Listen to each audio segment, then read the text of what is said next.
Yes. How is player gonna find out what their goal is? We had a jingle. I don't know if it actually played. I don't think about it.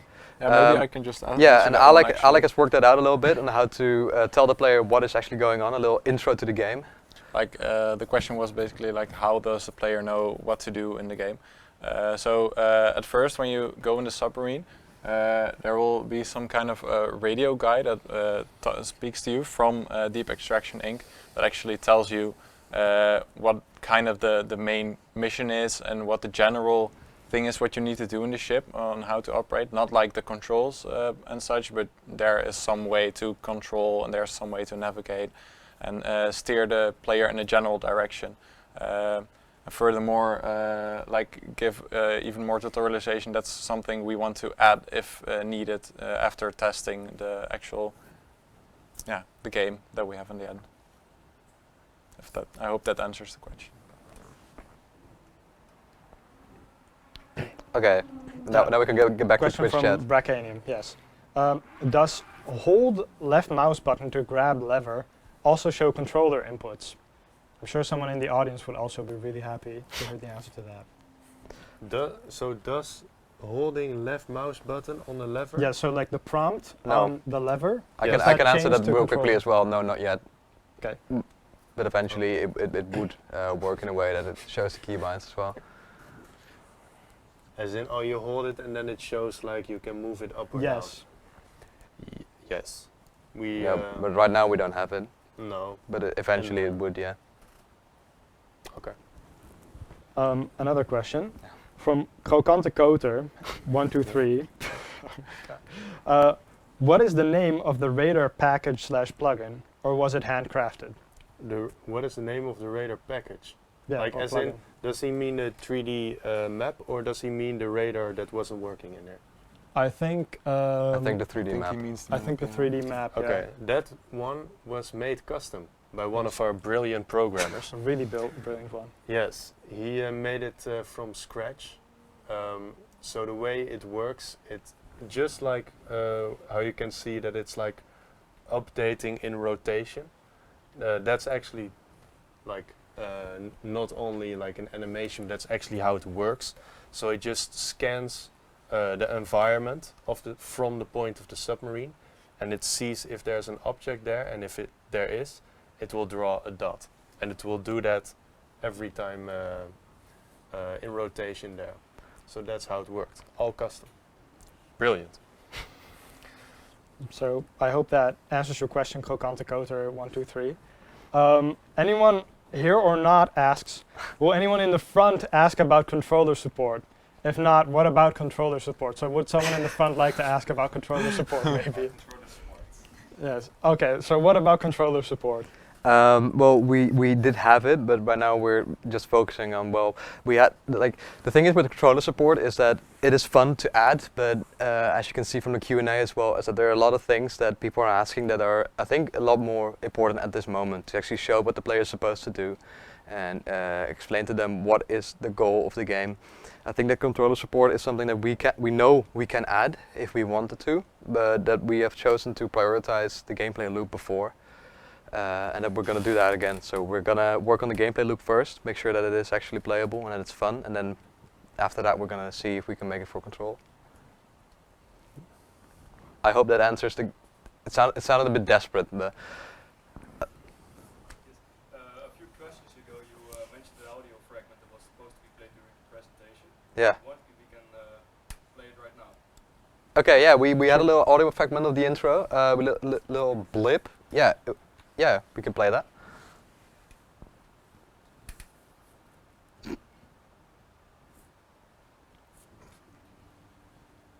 No, it's the other one. The other one. This is the intro song. We also have a comment from Bracanium.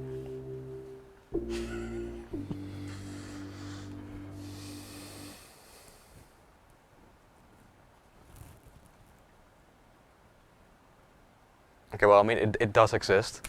Yeah, I think that was the wrong one. Yeah, that's the wrong one.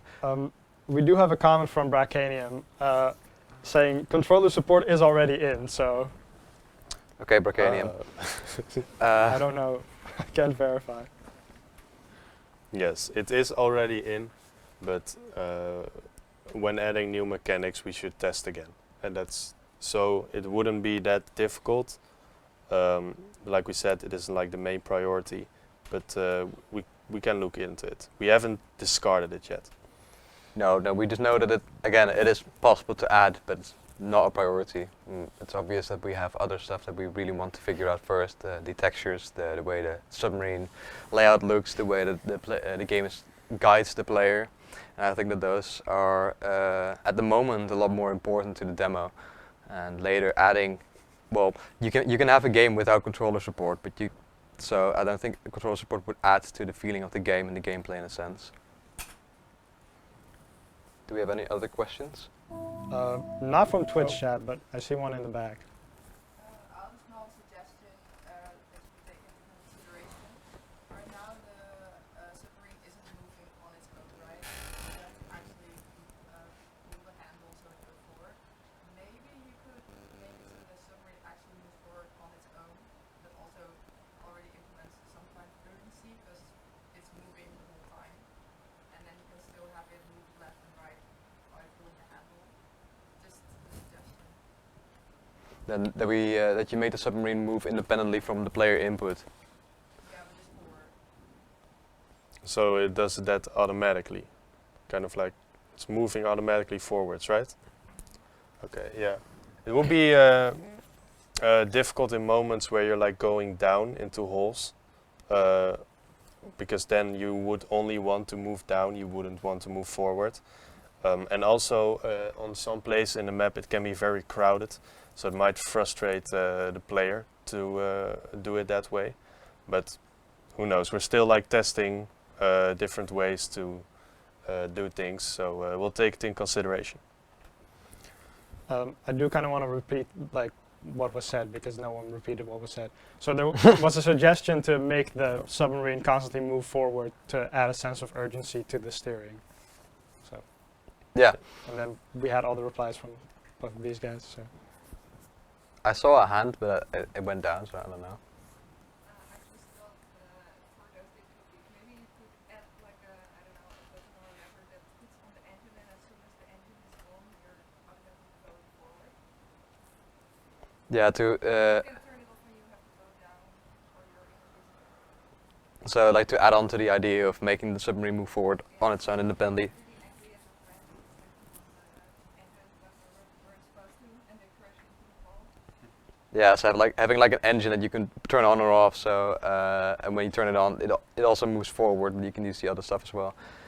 The Yeah. lever kind of does that, like right now. Like when you put the lever forward, like it puts the engine on and it goes forward. So like, I didn't get that from the demo. okay, that's okay. Now the thing is as well is that you can leave the levers in place and it will do its own thing. It's not like for example, you can just let go and it will crash into the wall. So Okay. it does move like in a sense independently from the player. So there is like a constant what do you call it, surveillance needed on the control panel, but adding a sense of what do you call it, making the player not being able to control it could lead to it being annoying or frustrating, but it could also add a sense of urgency as well. So it's a bit. I think we're totally going to test that out and see what works and what doesn't. And we also have, but we would need to edit the map as well in a way. So yeah, we're going to take it in consideration. I see no more questions from Twitch chat, so I think that's gonna wrap it up. Okay, yeah, then that's going to wrap it up, I think. Thank you all for coming.